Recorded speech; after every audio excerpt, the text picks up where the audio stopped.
मंत्र। संध्या का समय था। डॉक्टर चड्ढा गोल्फ खेलने के लिए तैयार हो रहे थे। मोटर द्वार के सामने खड़ी थी कि दो कहार एक डोली लिए आते दिखाई दिए। डोली के पीछे एक बूढ़ा लाठी टेकता चला आता था। डोली औषधालय के सामने आकर रुक गई। बूढ़े ने धीरे धीरे आकर द्वार पर पड़ी हुई चिक से झांका। ऐसी साफ सुथरी जमीन पर पैर रखते हुए भय हो रहा था कि कोई घुड़क न बैठे। डॉक्टर साहब को खड़े देखकर भी उसे कुछ कहने का साहस न हुआ। डॉक्टर साहब ने चिक के अंदर से गरज कर कहा, कौन है, क्या चाहता है? डॉक्टर साहब से हाथ जोड़कर कहा, हुजूर बड़ा गरीब आदमी हूँ, मेरा लड़का कई दिन से। डॉक्टर साहब ने सिगार जलाकर कहा, कल सवेरे आओ, कल सवेरे, हम इस वक्त मरीजों को नहीं देखते। बूढ़े ने घुटने टेक कर जमीन पर सिर रख दिया और बोला, दुहाई है सरकार कि लड़का मर जाएगा, हुजूर 4 दिन से आंखें नहीं। डॉक्टर चड्ढा ने कलाई पर नजर डाली। केवल 10 मिनट समय और बाकी था। गोल्फ स्टिक खूंटी से उतारते हुए बोले, कल सवेरे आओ, कल सवेरे, यह हमारे खेलने का समय है। बूढ़े ने पगड़ी उतार कर चौखट पर रख दी और रोकर बोला, हुजूर एक निगाह देख लें, बस एक निगाह, लड़का हाथ से चला जाएगा हुजूर। 7 लड़कों में यही एक बच रहा है हुजूर। हम दोनों आदमी रो रो कर मर जाएंगे सरकार। आपकी बढ़ती हुई दीन बंधु। ऐसे उज्जड़ देहाती यहाँ प्रायः रोज आया करते थे। डॉक्टर साहब उनके स्वभाव से खूब परिचित थे। कोई कितना ही कुछ कहे पर वे अपनी ही रट लगाते जाएंगे, किसी की सुनेंगे नहीं। धीरे से चिक उठाई और बाहर निकलकर मोटर की तरफ चले। बूढ़ा यह कहता हुआ उनके पीछे दौड़ा, सरकार बड़ा धर्म होगा हुजूर, दया कीजिए, बड़ा दीन दुखी हूँ, संसार में कोई और नहीं है बाबूजी। मगर डॉक्टर साहब ने उसकी ओर मुंह फेर कर देखा तक नहीं। मोटर पर बैठकर बोले, कल सवेरे आना। मोटर चली गई। बूढ़ा कई मिनट तक मूर्ति की भांति निश्चल खड़ा रहा। संसार में ऐसे मनुष्य भी होते हैं जो अपने आमोद प्रमोद के आगे किसी की जान की भी परवाह नहीं करते। शायद इसका उसे अब भी विश्वास न आता था। सभ्य संसार इतना निर्मम, इतना कठोर है, इसका ऐसा मर्म भेदी अनुभव अब तक न हुआ था। वह उन पुराने जमाने के जीवों में था जो लगी हुई आग को बुझाने, मुर्दे को कंधा देने, किसी के छप्पर को उठाने और किसी कलह को शांत करने के लिए सदैव तैयार रहते थे। जब तक बूढ़े को मोटर दिखाई दी, वह खड़ा टकटकी लगाए उस ओर ताकता रहा। शायद उसे अब भी डॉक्टर साहब के लौट आने की आशा थी। फिर उसने कहारों से डोली उठाने को कहा। डोली जिधर से आई थी उधर ही चली गई। चारों ओर से निराश होकर वह डॉक्टर चड्ढा के पास आया था। इनकी बड़ी तारीफ सुनी थी। यहाँ से निराश होकर फिर वह किसी दूसरे डॉक्टर के पास न गया। किस्मत ठोंक ली। उसी रात उसका हंसता खेलता 7 साल का बालक अपनी बाल लीला समाप्त करके इस संसार से सिधार गया। बूढ़े माँ बाप के जीवन का यही एक आधार था। इसी का मुंह देख कर जीते थे। इस दीपक के बुझते ही जीवन की अंधेरी रात भाएं भाएं करने लगी। बुढ़ापे की विशाल ममता टूटे हुए हृदय से निकलकर अंधकार आर्त स्वर से रोने लगी। कई साल गुजर गए। डॉक्टर चड्ढा ने खूब यश और धन कमाया, लेकिन इसके साथ ही अपने स्वास्थ्य की रक्षा भी की, जो एक साधारण बात थी। यह उनके नियमित जीवन का आशीर्वाद था कि 50 वर्ष की अवस्था में उनकी चुस्ती और फुर्ती युवकों को भी लज्जित करती थी। उनके हर एक काम का समय नियत था। इस नियम से वह जौ भर भी न टलते थे। बहुधा लोग स्वास्थ्य के नियमों का पालन उस समय करते हैं जब रोगी हो जाते हैं। डॉक्टर चड्ढा उपचार और संयम का रहस्य खूब समझते थे। उनकी संतान संध्या भी इसी नियम के अधीन थी। उनके केवल 2 बच्चे हुए, एक लड़का और एक लड़की। तीसरी संतान न हुई, इसलिए श्रीमती चड्ढा भी अभी जवान मालूम होती थीं। लड़की का तो विवाह हो चुका था, लड़का कॉलेज में पढ़ता था। वही माता पिता के जीवन का आधार था। सील और विनय का पुतला, बड़ा ही रसिक, बड़ा ही उदार, विद्यालय का गौरव, युवक समाज की शोभा, मुखमंडल से तेज की छटा से निकलती थी। आज उसकी 20वीं सालगिरह थी। संध्या का समय था। हरी हरी घास पर कुर्सियां बिछी हुई थी। शहर के रईस और हुक्काम एक तरफ, कॉलेज के छात्र दूसरी तरफ बैठे भोजन कर रहे थे। बिजली के प्रकाश से सारा मैदान जगमगा रहा था। आमोद प्रमोद का सामान भी जमा था। छोटा सा प्रहसन खेलने की तैयारी थी। प्रहसन स्वयं कैलाश नाथ ने लिखा था, वही मुख्य एक्टर भी था। इस समय वह एक रेशमी कमीज पहने नंगे सिर नंगे पांव इधर से उधर मित्रों की आवभगत में लगा हुआ था। कोई पुकारता, कैलाश जरा इधर आना। कोई उधर से बुलाता, कैलाश क्या उधर ही रहोगे। तभी उसे छेड़ते थे, चूल्हे करते थे। बेचारे को जरा दम मारने का अवकाश न मिलता था। सहसा एक रमणी ने उसके पास आकर पूछा, क्यों कैलाश, तुम्हारे सांप कहाँ हैं, जरा मुझे दिखा दो। कैलाश ने उससे हाथ मिलाकर कहा, मृणालिनी इस वक्त क्षमा करो, कल दिखा दूंगा। मृणालिनी ने आग्रह किया, जी नहीं, तुम्हें दिखाना पड़ेगा, मैं आज नहीं मानने वाली, तुम रोज कल कल करते हो। मृणालिनी और कैलाश दोनों सहपाठी थे और एक दूसरे के प्रेम में पगे हुए। कैलाश को सांपों के पालने, खिलाने और नचाने का शौक था। तरह तरह के सांप पाल रखे थे। उनके स्वभाव और चरित्र की परीक्षा करता रहता था। थोड़े दिन हुए उसने विद्यालय में सांपों पर एक मार्के का व्याख्यान दिया था। सांपों को नचा कर दिखाया भी था। प्राणी शास्त्र के बड़े बड़े पंडित भी यह व्याख्यान सुनकर दंग रह गए थे। यह विद्या उसने एक बड़े सपेरे से सीखी थी। सांपों की जड़ी बूटियां जमा करने का उसे मरज था।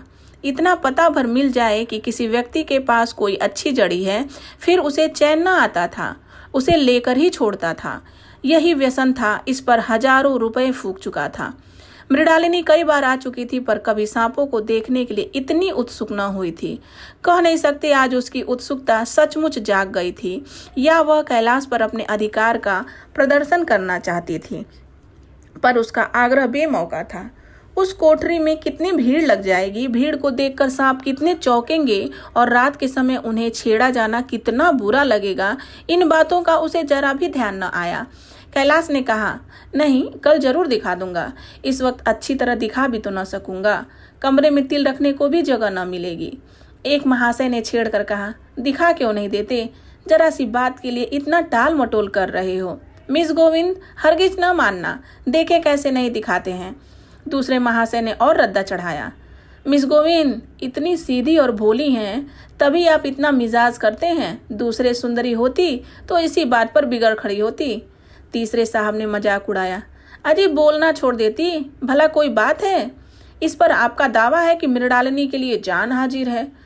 मृणालिनी ने देखा कि ये सौदे उसे रंग पर चढ़ा रहे हैं तो बोली, आप लोग मेरी वकालत ना करें, मैं खुद अपनी वकालत कर लूंगी।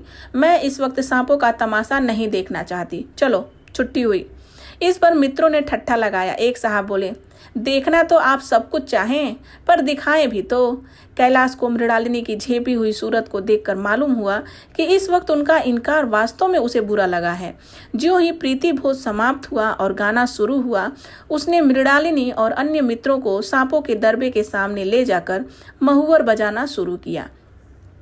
फिर एक एक खाना खोलकर एक एक सांप को निकालने लगा। वाह, क्या कमाल था।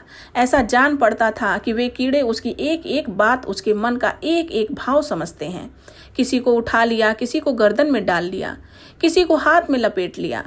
मृणालिनी बार बार मना करती कि इन्हें गर्दन में न डालो, दूर ही से दिखा दो, बस जरा नचा दो। कैलाश की गर्दन में सांपों को लिपटते देखकर उसकी जान निकली जाती। पछता रही थी कि मैंने व्यर्थ ही इनसे सांप दिखाने को कहा, मगर कैलाश एक न सुनता था।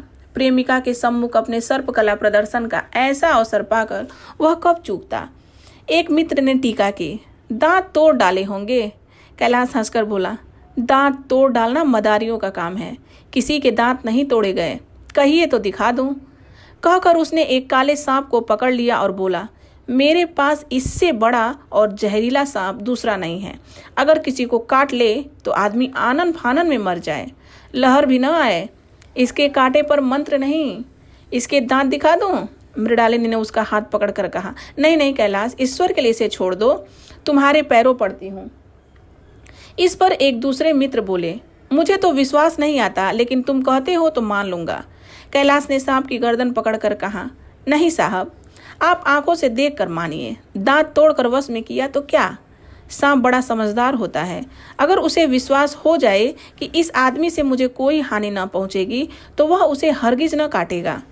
मृणालिनी ने जब देखा कि कैलाश पर इस वक्त भूत सवार है तो उसने यह तमाशा न करने के विचार से कहा, अच्छा भाई अब यहाँ से चलो, देखा गाना शुरू हो गया है, आज मैं भी कोई चीज सुनाऊंगी।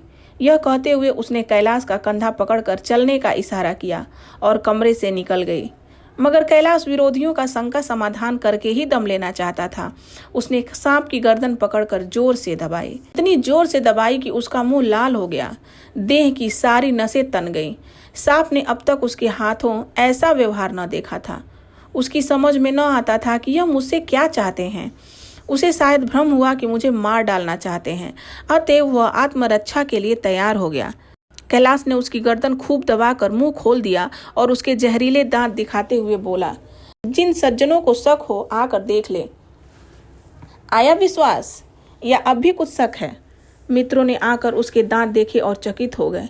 प्रत्यक्ष प्रमाण के सामने संदेह को स्थान कहाँ। मित्रों का शंका निवारण करके कैलाश ने सांप की गर्दन ढीली कर दी और उसे जमीन पर रखना चाहा, पर वह काला गेहुअन क्रोध से पागल हो रहा था। नरम पड़ते ही उसने सिर उठाकर कैलाश की उंगली में जोर से काटा और वहां से भागा। कैलाश की उंगली से टप टप खून टपकने लगा। उसने जोर से उंगली दबा ली और अपने कमरे की तरफ दौड़ा। वहां मेज की दराज में एक जड़ी रखी हुई थी, जिसे पीस कर लगा देने से घातक विष भी रफू हो जाता था। मित्रों में हलचल पड़ गई। बाहर महफिल में भी खबर हुई। डॉक्टर साहब घबरा कर दौड़े। फौरन उंगली की जड़ कसकर बांधी गई और जड़ी पीसने के लिए दी गई। डॉक्टर साहब जड़ी के कायल न थे। वह उंगली का डसा भाग नस्तर से काट देना चाहते थे, मगर कैलाश को जड़ी पर पूर्ण विश्वास था। मृणालिनी पियानो पर बैठी हुई थी। यह खबर सुनते ही दौड़ी और कैलाश की उंगली से टपकते हुए खून को रुमाल से पोंछने लगी। जड़ी पीसी जाने लगी, पर उसी 1 मिनट में कैलाश की आंखें झपकने लगी। ओठों पर पीलापन दौड़ने लगा, यहाँ तक कि वह खड़ा न रह सका। फर्श पर बैठ गया। सारे मेहमान कमरे में जमा हो गए। कोई कुछ कहता था, कोई कुछ। इतने में जड़ी पीसकर आ गई। मृणालिनी ने उंगली पर लेप किया। 1 मिनट और बीता। कैलाश की आंखें बंद हो गई। वह लेट गया और हाथ से पंखा झलने का इशारा किया। माँ ने दौड़कर उसका सिर गोद में रख लिया और बिजली का टेबल फैन लगा दिया। डॉक्टर साहब ने झुककर पूछा, कैलाश कैसी तबीयत है? कैलाश ने धीरे से हाथ उठा लिए, पर कुछ बोल न सका। मृणालिनी ने करुण स्वर में कहा, क्या जड़ी कुछ असर न करेगी? डॉक्टर साहब ने सिर पकड़कर कहा, क्या बतलाऊं, मैं इसकी बातों में आ गया। अब तो नस्तर से भी कुछ फायदा न होगा। आधे घंटे तक यही हाल रहा। कैलाश की दशा प्रति क्षण बिगड़ती जाती थी, यहाँ तक कि उसकी आंखें पथरा गई, हाथ पांव ठंडे पड़ गए, मुख की कांति मलिन पड़ गई, नाड़ी का कहीं पता नहीं। मौत के सारे लक्षण दिखाई देने लगे। घर में कोहराम मच गया। मृणालिनी एक और सिर पीटने लगी। माँ अलग पछाड़े खाने लगी। डॉक्टर चड्ढा को मित्रों ने पकड़ लिया, नहीं तो वह नस्तर अपनी गर्दन पर मार डालते। एक महाशय बोले, कोई मंत्र झाड़ने वाला मिले तो संभव है, अब भी जान बच जाए। एक मुसलमान सज्जन ने इसका समर्थन किया, अरे साहब, कब्र में पड़ी हुई लाशें जिंदा हो गई हैं, ऐसे ऐसे बाकमाल पड़े हुए हैं। डॉक्टर चड्ढा बोले, मेरी अक्ल पर पत्थर पड़ गया था कि इसकी बातों में आ गया। नस्तर लगा देता तो यह नौबत ही क्यों आती। बार बार समझाता रहा कि बेटा सांप न पालो, मगर कौन सुनता था। बुलाइए किसी झाड़ फूक करने वाले ही को बुलाइए, मेरा सब कुछ ले ले, मैं अपनी सारी जायदाद उसके पैरों पर रख दूंगा, लंगोटी बांध कर घर से निकल जाऊंगा, मगर मेरा कैलाश, मेरा प्यारा कैलाश उठ बैठे। ईश्वर के लिए किसी को बुलवाइए।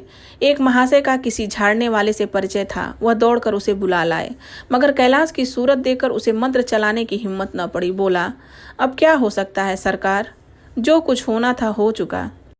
अरे मूर्ख, यह क्यों नहीं कहता कि जो कुछ न होना था वह कहाँ हुआ? माँ बाप ने बेटे का सहारा कहाँ देखा? मृणालिनी का कामना तरु क्या पल्लव और पुष्प से रंजित हो उठा? मन के वह स्वर्ण स्वप्न जिनसे जीवन आनंद का स्रोत बना हुआ था, क्या पूरे हो गए? जीवन के नित्यमय तारिका मंडित सागर में आमोद की बहार लूटते हुए क्या उनकी नौका जलमग्न नहीं हो गई? जो न होना था वह हो गया। वही हरा भरा मैदान था, वही सुनहरी चांदनी एक निःशब्द संगीत की भांति प्रकृति पर छाई हुई थी। वही मित्र समाज था, वही मनोरंजन के समान थे। मगर जहाँ हास्य की ध्वनि थी वहाँ करुण क्रंदन और अश्रु प्रवाह था।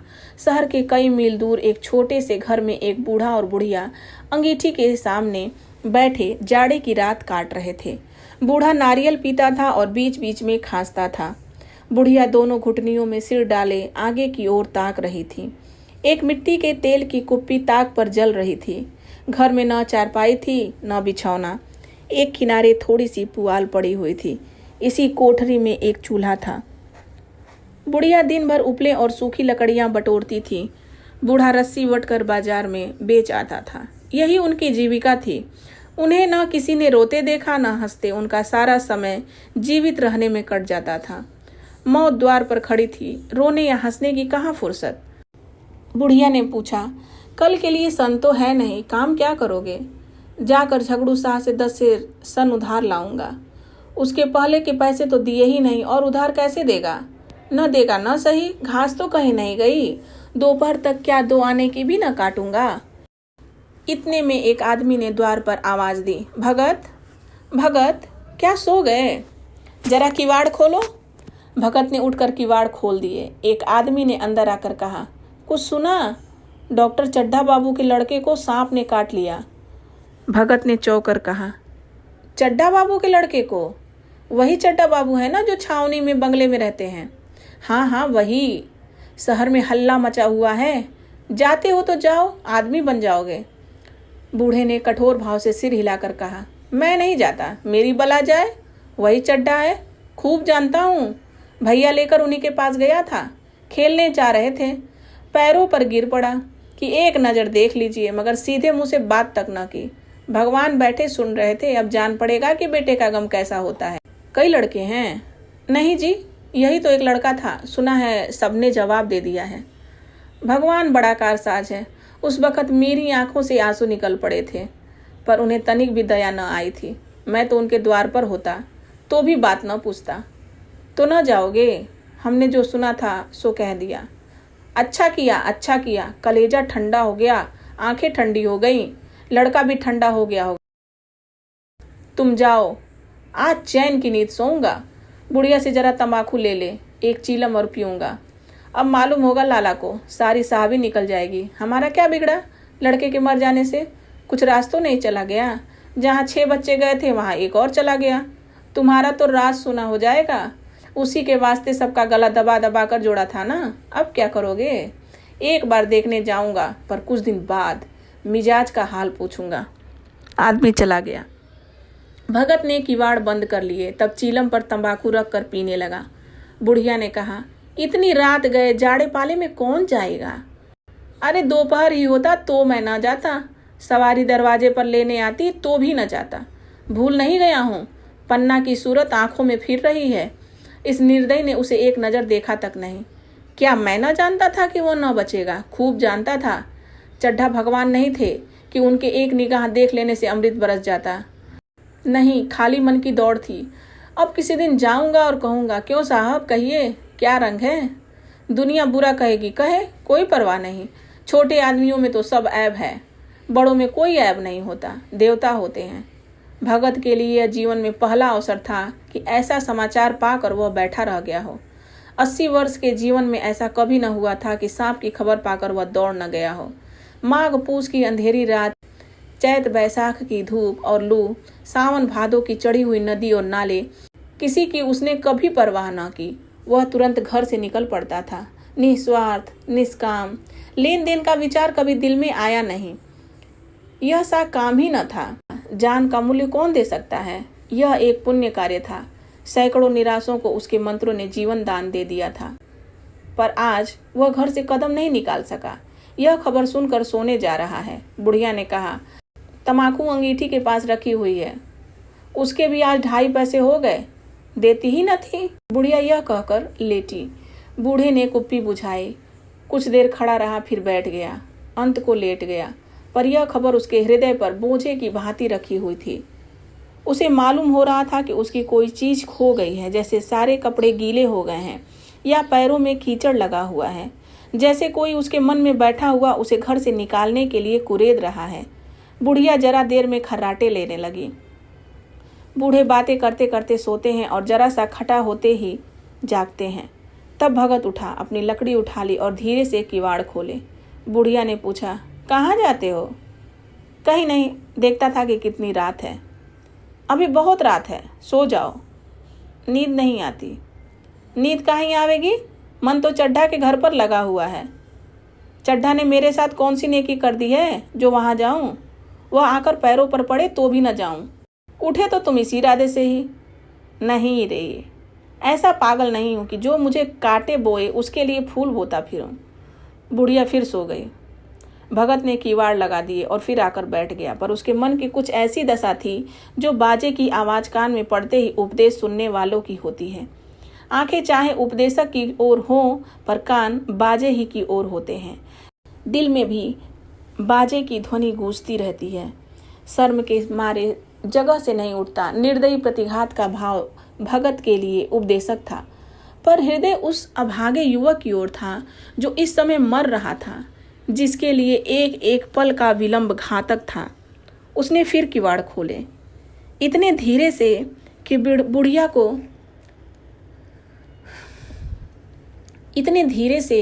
बुढ़िया को खबर भी न हुई।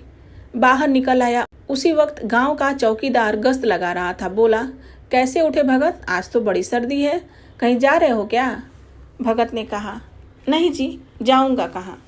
देखता था अभी कितनी रात है। भला कै बजे होंगे? चौकीदार बोला, 1 बजा होगा, और क्या। अभी थाने से आ रहा था तो डॉक्टर चड्ढा बाबू के बंगले पर बड़ी भीड़ लगी हुई थी। उनके लड़के का हाल तो तुमने सुना होगा, कीड़े ने छू लिया है, चाहे मर भी गया हो। तुम चले जाओ तो शायद बच जाए। सुना है 10,000 तक देने को तैयार है। भगत, मैं तो न जाऊं, चाहे वो 10 लाख भी दे। मुझे 10,000 या 10 लाख लेकर करना क्या है? कल मर जाऊंगा, फिर कौन भोगने वाला बैठा हुआ है? चौकीदार चला गया। भगत ने आगे पैर बढ़ाया। जैसे नशे में आदमी की देह अपने काबू में नहीं रहती। पैर कहीं रहता है, पड़ता कहीं है। कहता कुछ है, जुबान से निकलता कुछ है। वही हाल इस समय भगत का था। मन में प्रतिकार था, पर कर्म मन के अधीन न था। जिसने कभी तलवार नहीं चलाई वह इरादा करने पर भी तलवार नहीं चला सकता। उसके हाथ कांपते हैं, उठते ही नहीं। भगत लाठी खटखट करता लपका चला जाता था।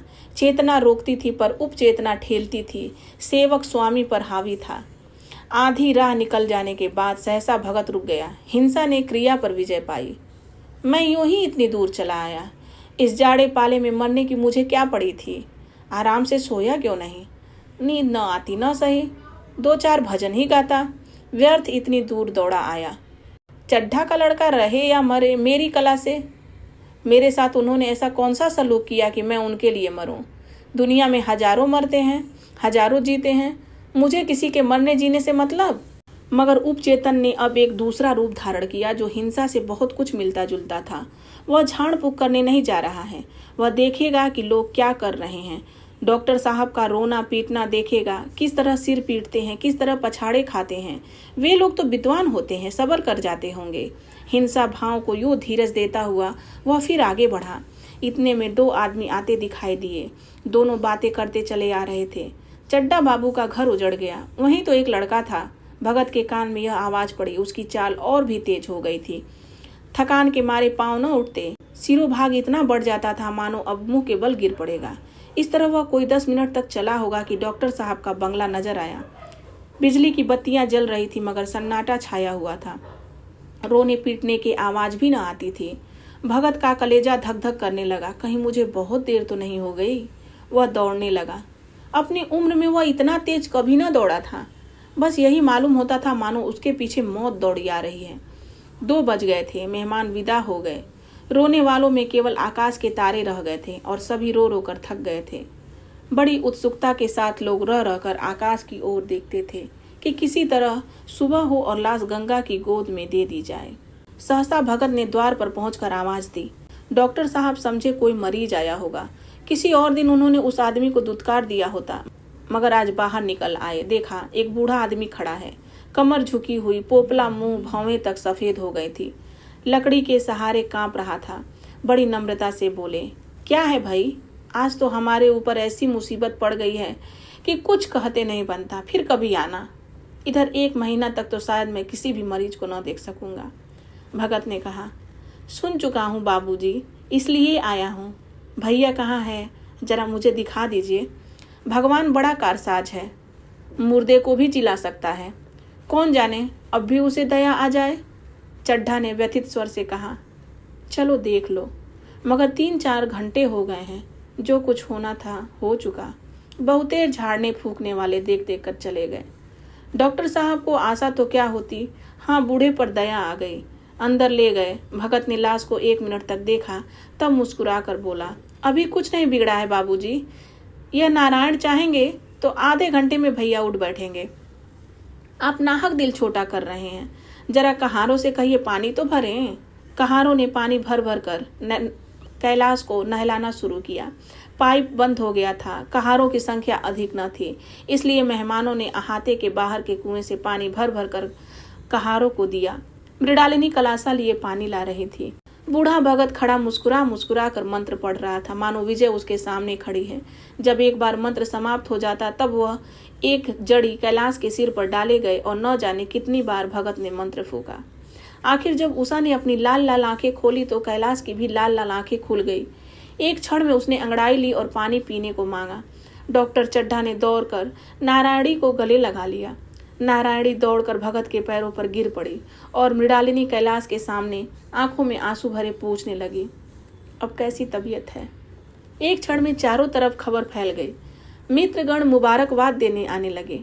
डॉक्टर साहब बड़े श्रद्धा भाव से हर एक के सामने भगत का यश गाते फिरते थे। सभी लोग भगत के दर्शनों के लिए उत्सुक हो उठे, मगर अंदर जाकर देखा तो भगत का कहीं पता न था। नौकरों ने कहा, अभी तो यहीं बैठे चीलम पी रहे थे, हम लोग तमाकू देने लगे तो नहीं ली, अपने पास से तमाकू निकालकर भरी। यहाँ तो भगत की चारों ओर तलाश होने लगी और भगत लपका हुआ घर चला जा रहा था कि बुढ़िया के उठने से पहले पहुंच जाऊं। जब मेहमान लोग चले गए तो डॉक्टर साहब ने नारायणी से कहा, बुढ़ा न जाने कहाँ चला गया, एक चिलम तमाकू का भी रवादार न हुआ। नारायणी, मैंने तो सोचा था इसे कोई बड़ी रकम दूंगी। चड्ढा, रात को तो मैंने नहीं पहचाना, पर जरा साफ हो जाने पर पहचान गया। एक बार यह एक मरीज को लेकर आया था। मुझे अब याद आता है कि खेलने जा रहा था और मरीज को देखने से इनकार कर दिया था। आज उस दिन की बात याद करके मुझे जितनी ग्लानि हो रही है उसे प्रकट नहीं कर सकता। मैं उसे अब खोज निकालूंगा और उसके पैरों पर गिरकर अपना अपराध क्षमा कराऊंगा। वह कुछ लेगा नहीं, यह जानता हूँ। उसका जन्म यश की वर्षा करने के ही लिए हुआ है। उसकी सज्जनता ने मुझे ऐसा आदर्श दिखा दिया है जो अब से जीवन पर्यंत मेरे सामने रहेगा।